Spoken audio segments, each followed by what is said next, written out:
What's going on, world? It's your main man, Kareem A. Rashid, the voice and your host of Clearing the Wreckage.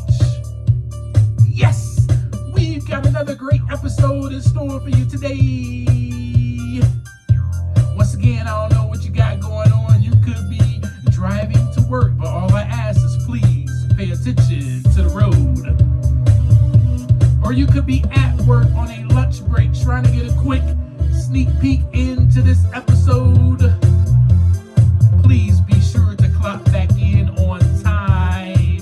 Yes! Or you could be doing something that is very important, to me at least, and that is on the toilet. Please be sure to flush. Yes! I love it. I love it. I love it so much. My intro. I know you like it. Don't act like you don't. That's why you come back every single week. Because I'm silly. Yes, I am so silly. What's going on, my wreckage clearers? Wreckage clearing community. We are back with another great episode. I want to say thank you first and foremost for tuning in, for being loyal, for being faithful, and for being part of this community and coming back to me every single week to hear me rant and vent and whatever the case may be and just talk about all my wreckage. Oh man, you guys really do love me. I truly appreciate all your support. I want to thank you if you're listening for the first time. Thank you for clicking on this podcast. If you want to know what Clearing the Wreckage really is all about, please go to that first episode. And what are we going to talk about today, Kareem? Well, you know, we just got together at our favorite coffee shop. You got your latte, I got my Americano, and you're like, what's up, Kareem? What you want to talk about today, man? How's it been? And I'm like, well, today I want to talk about something that is hard to talk about. And I need you to just listen to me, please, and just hear me out. I ask that your ears are open, your mind is open. And I just need your support today. And I just need a listening ear. And that's all. And you're like, all right, man, all right. I'm here. I'm here for you. Just share with me whatever it is that is on your heart and your mind. And then I'm like, okay, well, first I want to ask you some questions. Have you ever felt lonely? And you're like, yeah, man, yeah, I felt lonely before. And then you're like, well, Kareem, I think everybody has felt lonely before. And I'm like, yep, everybody probably has. Have you ever felt like you will always be alone? Have you ever felt like no one will ever understand you? What about feeling like you deserve to be alone? Have you felt like you do not deserve happiness or anything good? Have you ever just said to yourself, man, I'll always be a failure. I'll never amount to anything good. I'll always be bad or do bad things. I'll never receive the approval of my family, of my dad, of my mom, of my employer, of anyone for that matter. I will always be looked at as a screw up, as someone who always messes up. Have you ever felt that way? Ever felt so much guilt? Have you felt unworthy of love? Have you felt deserving of punishment?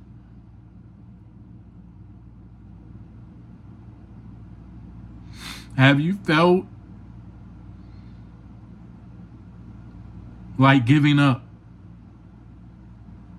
on life completely, where you just feel like it's no use, my life will always be this way,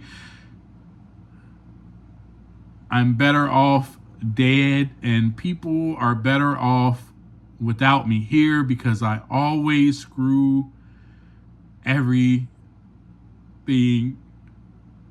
up. Do you often maybe think about all the mistakes you have made in life? Do you tend to take responsibility for things that may not have had anything to do with you, or you have no control over? Do you feel that you are to blame for even if someone is mad?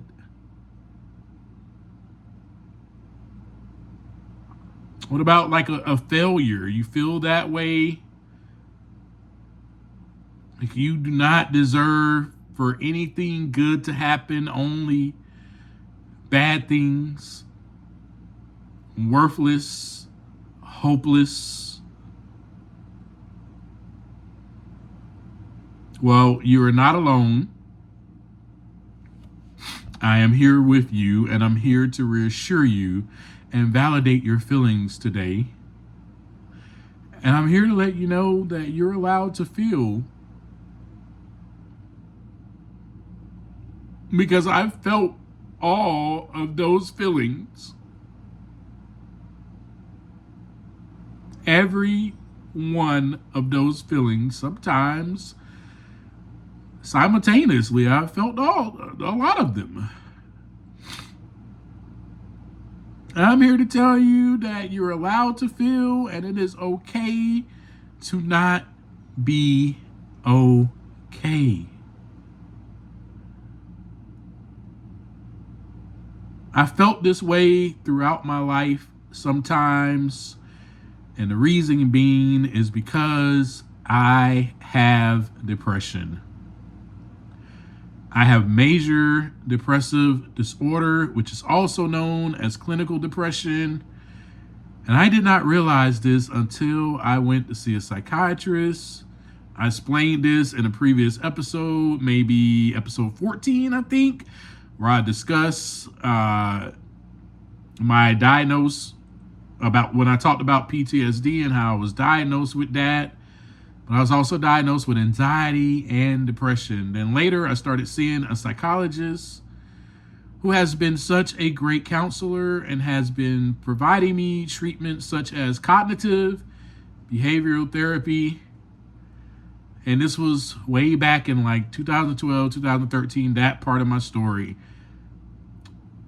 I'm so glad that you have been with me all the way up till this part of my story, and all the way up a part of this journey, I should just say. That's a little bit better. Excuse me, I'm a little bit tongue twisted. I'm so glad that you have been with me. And so you heard the last episode where we talked about the victim mentality. Well, I am including depression into the whole journey because before I'm not going to say before I became a victim. I was always having that mentality. Anyway, depression was part of all of this. All the way from freaking episode 21 to episode 28. For the past 7 episodes, we've been discussing partially depression, if you haven't figured that out yet. And that's what we're going to discuss today. The title of the episode is Depression is Real, and I'm depressed. Yeah. And we have discussed this already. I've hit certain areas of it, but I never said that word specifically, depression. I've said sad, or, I was feeling broken, or I was feeling alone. I was feeling like I don't deserve anything good. I was feeling unworthy. I shared with you all the symptoms and all the feelings that I was feeling. Yeah. And how I'll never amount to anything. I will never be perfect. All those things I was sharing with you. I'll never be perfect. I want to be. I never will be. And we talked about how I felt unworthy of love.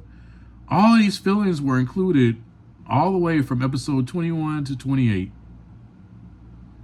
Yep.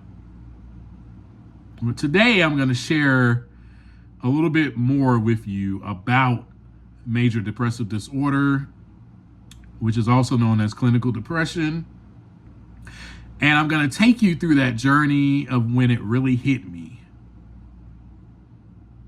And so let's begin. Again, I want to give a disclaimer that this episode may contain content that may trigger you. I am not trying to send you into fight, flight, or freeze mode whatsoever. If that happens, I apologize in advance. That is not my intentions. Anyone that is mentioned in this episode, I am not defaming their character. I'm not discrediting them or dishonoring them whatsoever. I am here to simply share my story and my journey with you.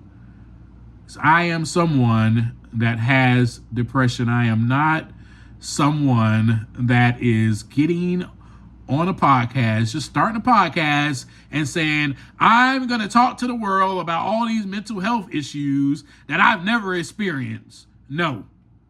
Depression is real and I've experienced it. And so you will hear real life from me. I am not that person.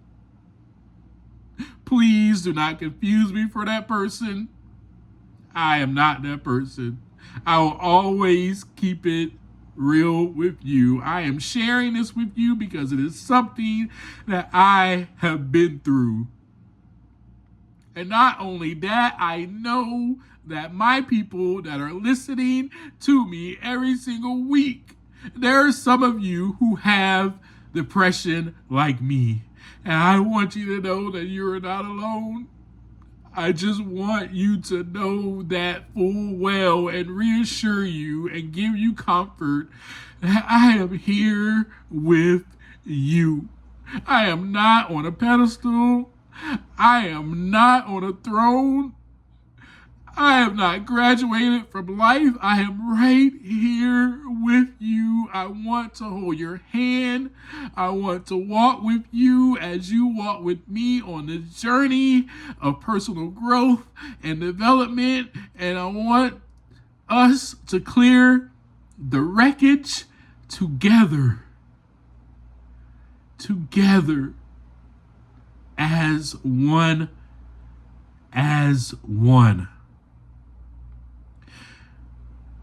For those that do have depression, you know all of the things that I'm about to share. For those of you who do not have depression, I'm going to share some things that may open your eyes. And I hope it does. I really hope it does, so that you listen to this episode and you have a friend or a family member that has depression, you will know what the symptoms are and you will know how to be there for them. So I did research on something that I already have and something that I already know. I didn't have to do research. I could have just talked about this just from my own experience, which I am talking from my experience, and I will continue to talk from my experience. But I did this research so that we are all aware of what exactly it is. Okay, so we can have some facts involved as well. Major depressive disorder, also known as clinical depression, is a mood disorder. It is a mood disorder. It is characterized by prolonged periods of sadness and loss of interest or pleasure in activity.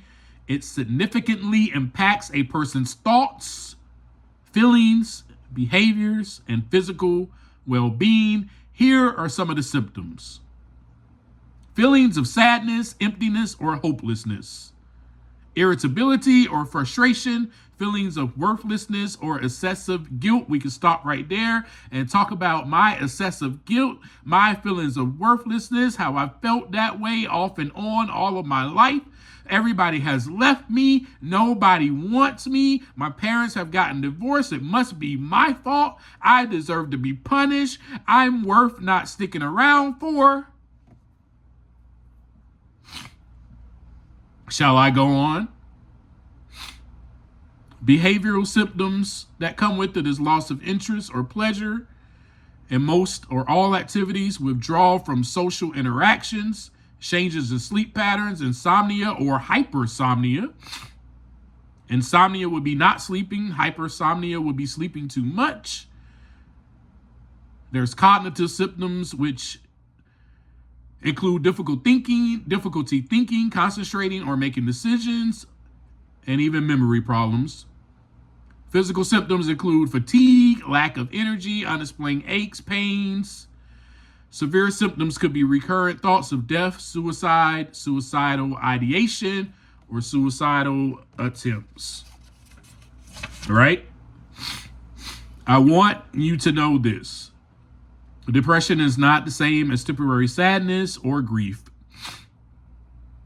In grief, feelings of sadness comes in waves and may be interspersed with positive memories, while in depression, mood and or interest is consistently decreased for weeks. Here are some of the causes or things that can contribute to major depressive disorder or clinical depression. They're one and the same.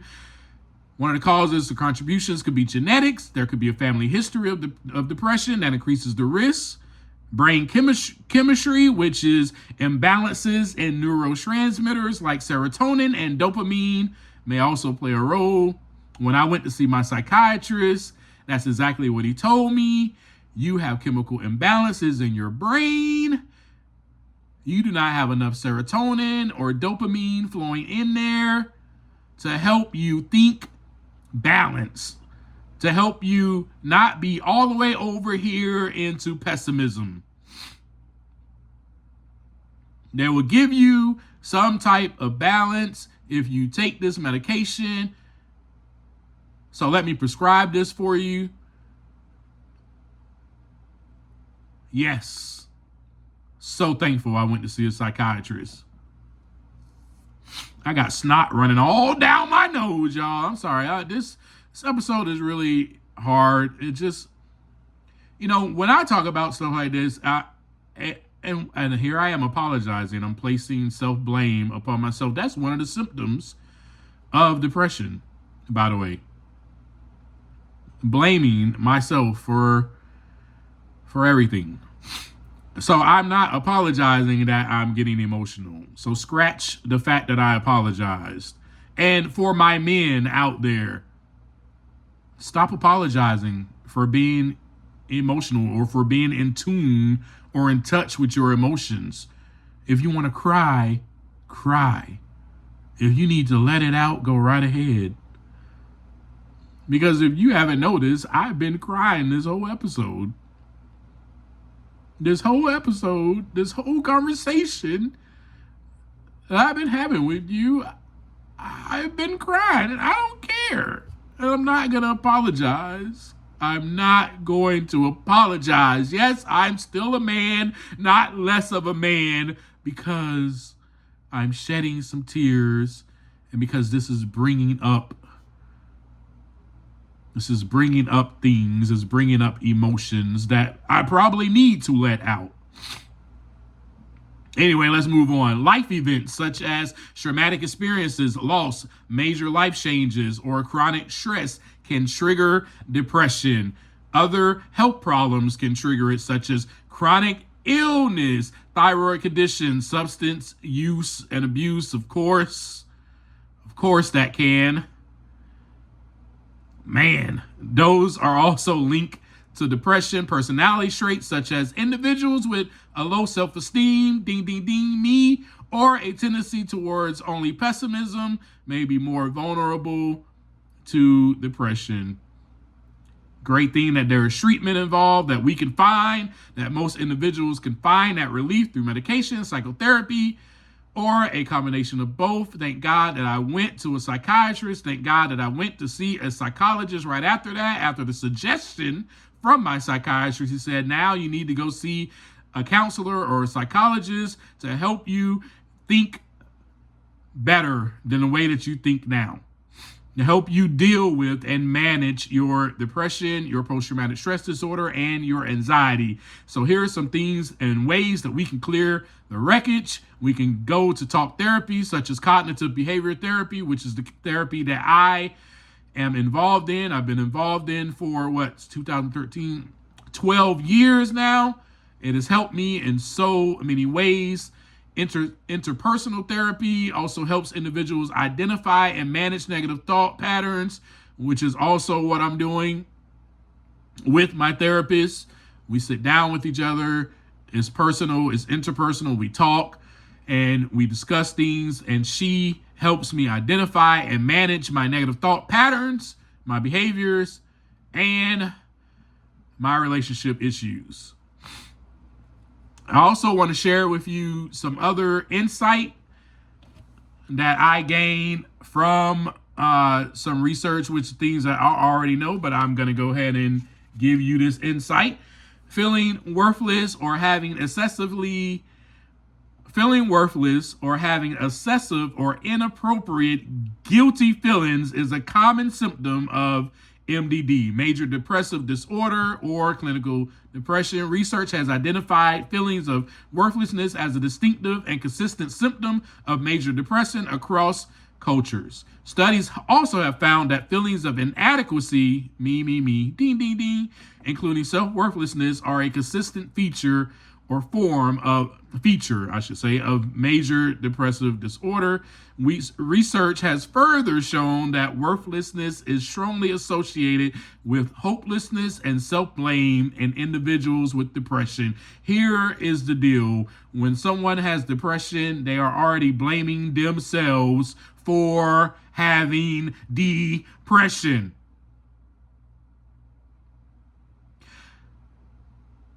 It is already something that we blame ourselves even for being weak, even for having. We also blame ourselves. I'm talking first person. I also blame myself for almost every traumatic event that happened in my life. One event that triggered during this time of my life, at least, that the part of the journey that we're on, that I'm sharing about, is my ex-fiance leaving me.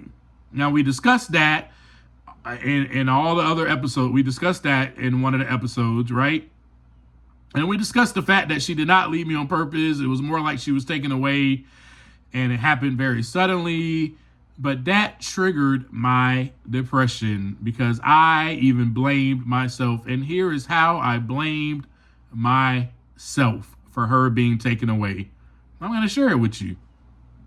Even though I had nothing to do with it, it wasn't my fault she was taken away. I still blamed myself. I still felt that excessive guilt that I just shared with you. Right? I just gave you the research on that. This is depression, folks. It's real. Here's how I blame myself. I was going to church every Sunday, but I was sleeping with her.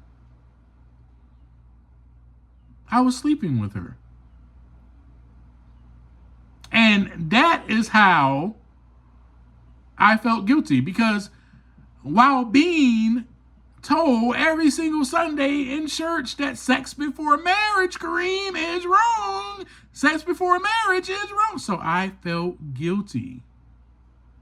Maybe, just maybe, if we did not partake in sexual intercourse, she would not have been taken away from me. If I would have just waited till we got married, none of this wouldn't have happened. This is all my fault. Everything is my fault. Why people leave me, everything is my fault. That is how I felt, y'all. That's how I felt. Then another event that triggered me feeling that way or triggering my depression was my of course, when my manager gave me that evaluation and she told me that maybe you are the problem, not everyone else. Maybe you're the one with the problem. You know, you're sitting here saying everybody else is the problem. Maybe you're the one with the problem. And you know what that did? That triggered my depression.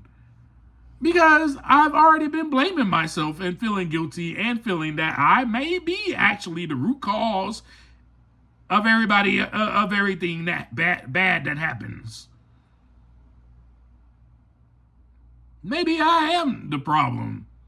So this only validated my feelings of guilt that I already have been feeling that way off and on all my life. I'm a failure. I am a wreck. I'm a screw up. You're right. Yep. I deserve to be punished. I deserve it. I don't deserve happiness. I don't deserve anything good. Matter of fact, I don't even deserve this freaking promotion. Why you gave it to me then? If you're going to come down on me and tell me this, why did you give me this? Yes. And then another event, major life event that triggered my depression was my mentor, him passing away suddenly. I just shared that with you on the last episode. And that was really hard because he was not only my mentor, he became my brother. He became a father figure. He became my friend, my confidant. He became somebody that I was extremely close to. And not only was I able to get to see his life, I was a part of his life. I was able to see him go from, oh my God, being sober and clean. This is his story, and I'm going to share it with you. He was an alcoholic, okay? And he got sober and clean. That is when I started hanging out with him, when he was sober and clean, and he helped me by sharing his story with me. You already have that on episode 8. I would love for you to go back and listen to that episode after this one. And him sharing the story with me and telling me that he still received divorce papers from his wife at the time, even though he had cleaned up his act, she still left him. And he did not have a relationship with his kids due to his alcoholism. And being part of his life, being able to see this caterpillar, that's why this analogy is so great. Seeing this caterpillar come off the ground, be in its cocoon, and seeing him become a butterfly. Because a little bit later on in his journey of sobriety and recovery, he met this beautiful young lady, and he got married to her.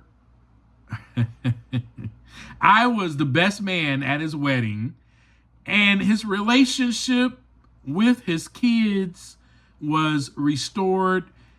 He had the best relationship that he could ever have with his kids. And he had the best marriage, better than his first marriage that he could ever have. And he had amazing relationships with his friends and family that he could eat. I mean, you couldn't even imagine. He became a butterfly, and I got to see it right in front of me. But then I got to see him get taken away, or transitioning, I should say, and leaving this realm and going somewhere else. I still miss him today. He passed away December 21st of 2015. I'll never forget. But that threw me into a tailspin of more depression. I want to share an excerpt with you in my journal.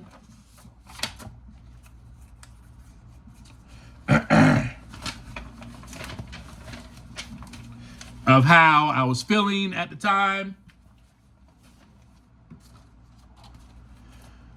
At a time in this story, at a time in this journey that I've been sharing with you, I was feeling very, very depressed. I was in my cocoon still. I did not receive my wings yet. And this is when my depression really hit, and I wrote how I was really feeling. I bought me something to drink on the way home. I feel as if I can't go on without drinking or getting high or even having sex. I don't want to feel all of this pain. I've been crying every single night. I'm so mad at you, God. Why did you take him away from me? Why did you? How come you took him away? How come you took my ex-fiance away from me? I don't have anyone. There is no one by my side. My friend did not come over, and I'm pissed at her that she called her mom, and her mom called my mom, and my mom came over to talk with me. If I go to therapy tomorrow, I'm hoping that I can get something accomplished. I'm hoping that I can find hope. Right now, I don't have any hope. There is nothing to hope for. I don't even know why I'm writing this. My life is stressful. I'm tired. I just want to sleep.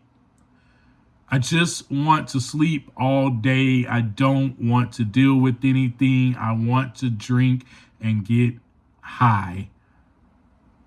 I feel hopeless. So that's an excerpt from my journal back in, what was the date? Let's see the date. February 9th, 2016, 11:01 p.m. That was the time frame on that. My mom came and she talked to me. I'll give you a little bit of that story. And you know what? I'm just going to say this. I'm not going to give you the whole story. I'm grateful that my mom did come to get me, because at that time, yes, I was having recurrent thoughts of suicidal ideation, and I was about to attempt it. I had everything prepared to attempt it. I was ready to go because I had talked to my friend on the phone, and I had told her, I am about to leave this realm. I'm leaving Earth. And she, thank God, called her mom, and her mom called my mom, and then my mom just appeared to my house unannounced. And that was one of the time, folks, where I felt reassurance, validation, affirmation for one of the first times in my life from my mother. I truly felt love. She told me that I'm valued. She told me that I am needed. And she told me that I am wanted. And that is something I carry with me until this day, folks. I am needed, I am wanted, and I am valued. So here's how I clear the wreckage. Whenever I start getting into those feelings of, oh, I'm worthless and I'm inadequate and nobody wants me and everybody leaves me, I have to give myself compassion, and I have to tell myself, you know what? That's not true. You are so valuable. You are so loved. You're so loved. You're so loved.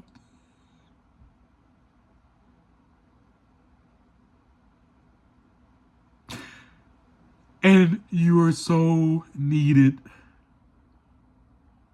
I have to tell myself that.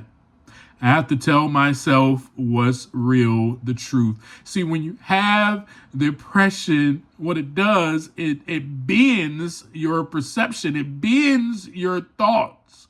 It's real, and it sucks because it's so mean to you. It's so mean to you, and you can't control it, and you just blame yourself for having this. And you don't understand why all these feelings are coming upon you. And you just want to sleep and not feel anything at all. And that, folks, is one of the reasons why I did escape toward alcohol and drugs again, because I couldn't take it. I could not take it.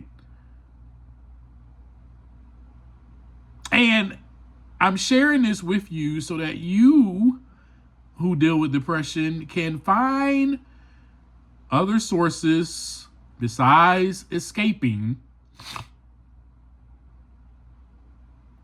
to help manage your thoughts.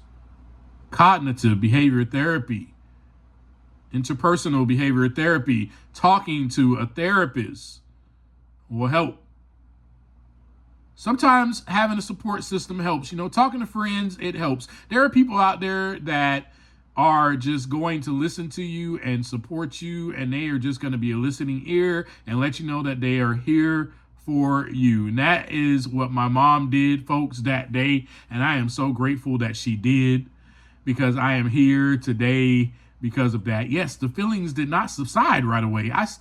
When she left my house, I still was depressed. I still wanted to commit suicide. But I had to replace those thoughts. I had to keep fighting to go, nope, I'm wanted, I'm valued. My mom loves me. She just gave me a hug. She embraced me. She told me how much she loves me. My family loves me. People need me. I deserve goodness. I deserve happiness. I had to replace those thoughts. So with that being said, I want to share. So I just want you to know that this is real. And I want to share something with you so you can understand how real it is. I just want to share this with you so you can understand how real depression really is, because I am someone that went through it. So there's a poem that I wrote, and I just wrote it because I was feeling, because people were saying things to me. Some people were saying things to me that they shouldn't have said, and sometimes people don't really know what to say when you're going through things like depression. So this episode is for you also. And don't come up to somebody and be like, just snap out of it. You should be feeling better by now, or you should or you shouldn't are words that you should not say. You shouldn't be feeling like this. Be grateful for what you have. These are things that you should not tell the person with depression. You should not say these to them, to this person. Why can't you just get over it? What's wrong with you? Please do not ever say anything like that. What you should say is, I'm here for you, and if you need anything, let me know. So here's a poem I wrote. And I'm going to be reading it, so it's going to sound like I'm reading it. And then, I'll see y'all next week after this, okay?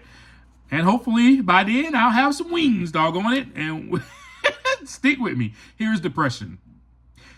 I can't help it. Yes, it is in me. This is more than stress, because clinically I have been diagnosed to lose hope, and I feel helpless, restless, madness without a method to it. Screw it. I've got the blues, and I don't want to sing a song unless it's filled with sadness. Depression is not casual. It doesn't just happen or come from a lack of happiness. See, you wouldn't understand unless you have it. If you don't, then just listen. Keep your mouth shut. I don't want to hear opinions. Now what is it? Are you my psychiatrist and you know what's inside of this brain of mine and you can manage this? Well, excuse me, Your Highness, this is chemical imbalances. Let me school you and clue you in. There's not enough serotonin flowing in through the passages to reach the level of neurotoxin that I need. So please speak. Only if you're a doctor with a doctorate of science or my psychologist. Are you following? This topic can get slippery like a wet floor after mopping it. Caution, don't slip, but let's not tiptoe and try not to walk in it. No need to beat around the bush and the trees. Trust me, this does not come at ease to discuss. There's been abuse and mistrust, misuse, and a stigma of what depression really is. Listen, I'll tell you what it is not. It's not discouragement. It's more like despair, because when you're dealing with depression, you're feeling like no one cares. And you can tell me, hey, that's not true. That's not right. You should not feel that way. Well, when you say to me things such as that, it validates my state of being. So good luck with changing me, and explain to me, why are you trying to fix me? To be honest, with that frame of mind, it feels like you are against me, instead of simply listening so you can get me and understand. Depression was never part of the plan. There's been lots of things that happened to me as a kid and as a man, and I can give you a little wisdom if you want to hear some, but my depression stems from fear of life, because I might just have to look myself in the mirror and switch on lights. You see what depression is like? Sleeping all through the night and day because you don't want to face what you look like on the inside. But I could smile on the outside and make you think I'm okay, but I'm broken and shattered to pieces, and I don't want to see it. Neither do I want you to discover what's true, because underneath this surface, I'm hurting. And if you really knew, would you want anything to do with me? Because really, I'm a mess. And because of that, I'm depressed. So now there is a lack of self-care. Relax. Oh yeah, that would be great. If only I could think straight. If I could change it, I would. I hate it. It does not feel good. And moving on is not part of the plan, because when I'm depressed, it's hard for me to get out of bed and I just want to rest, but I'm still restless. These pills are not helping. I can't deal with it. I live with this and I wonder why this hand was dealt to me. I have fell to knees asking God, please, to relieve me of disorder. I need order. My world is sort of filled with chaos. Pause. I want to break free from these prison walls. I hide behind many layers, and I really just want to peel them off. I feel so off balance. These chemicals won't release fast enough. I'm in misery. I need dopamine to travel up. This is chemistry. Give me a remedy. But bad identity, my enemy, cynically, how I see everything in my vicinity. This depression is killing me. Not willingly would I even put this pressure or these feelings in me. It's nonsensical. My mental is abused with a damaged brain. I can't handle the same issues that you may.